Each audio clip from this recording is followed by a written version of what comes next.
జై జై వాసవి. మాకు మన తెలంగాణ రాష్ట్రానికి ఈరోజు వాసవి జయంతి. కాంగ్రెస్ ప్రభుత్వం ముఖ్యమంత్రి గౌరవనీయులైన శ్రీ రేవంత్ రెడ్డి గారికి కృతజ్ఞతలు మా ఆర్యవైశ్య సంఘం తరఫున, రామాయంపేట ఆర్యవైశ్య సంఘం తరఫున మేము తెలియజేసుకుంటాము. జై వాసవి, జై జై వాసవి. మలయపన్న అందరికీ నమస్కారం.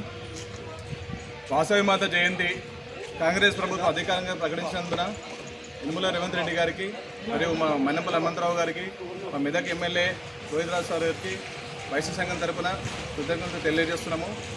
మొట్టమొదటిసారిగా వాసవి మాత జయంతి అధికారంగా ప్రకటించడం జరిగింది కాబట్టి తెలంగాణ రాష్ట్రంలో వాసవి మాత జయంతిని అధికారికంగా నిర్వహిస్తున్నాము. మేమందరం కూడా రాష్ట్ర ప్రభుత్వానికి కృతజ్ఞతలు తెలియజేస్తున్నాము. రాష్ట్ర ప్రభుత్వం రేవంత్ రెడ్డి గారు మహాశక్తి వాసవి మాత ఏప్రిల్ 26వ తేదీన జయంతి ఉత్సవాలను రాష్ట్ర పండుగగా జయంతి ఉత్సవాలను ప్రారంభించడం జరిగినది.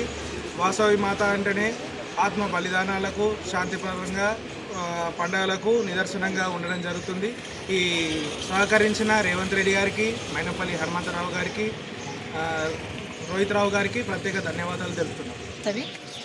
తెలంగాణ ప్రభుత్వం మన యనమల రేవంత్ రెడ్డి గారు మా వాసవి మాత జయంతిని రాష్ట్ర ప్రభుత్వ పండుగగా ప్రకటించినందుకు మా రామాయంపేట ఆర్యవైశ్య సంఘం నుంచి ధన్యవాదాలు తెలుపుతున్నాము.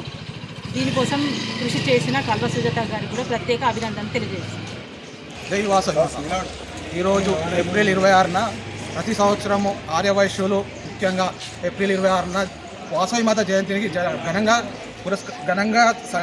జరుపుకుంటారు. ముఖ్యంగా మా రాష్ట్ర ప్రభుత్వం తెలంగాణ ముఖ్యమంత్రి సీఎం గారు రేవంత్ రెడ్డి గారు ఈరోజు వాసవి మాత జయంతిని తెలంగాణ అధికారికంగా ప్రకటించడం చాలా అందరికీ ఆమోదమైపోయింది. ముఖ్యంగా ఏంటంటే ఈరోజు మున్సిపాలిటీలో మరియు ఇక్కడ గాంధీ బొమ్మ కాడ పూలమాలలు వేసి సన్మానించడం జరిగింది అందరినీ. అలాగే మా రోహిత్ రావు గారు, హనుమంతరావు గారి కృషి వల్ల ప్లస్ రాష్ట్ర ముఖ్యమంత్రి కృషి వల్ల ఈరోజు అధికారికంగా జరుపుకోవడం జరిగింది. కావున అందరూ ప్రతి సంవత్సరం ఇలాగే అధికారికంగా జరుపుకోవాలని కోరుతున్నాం.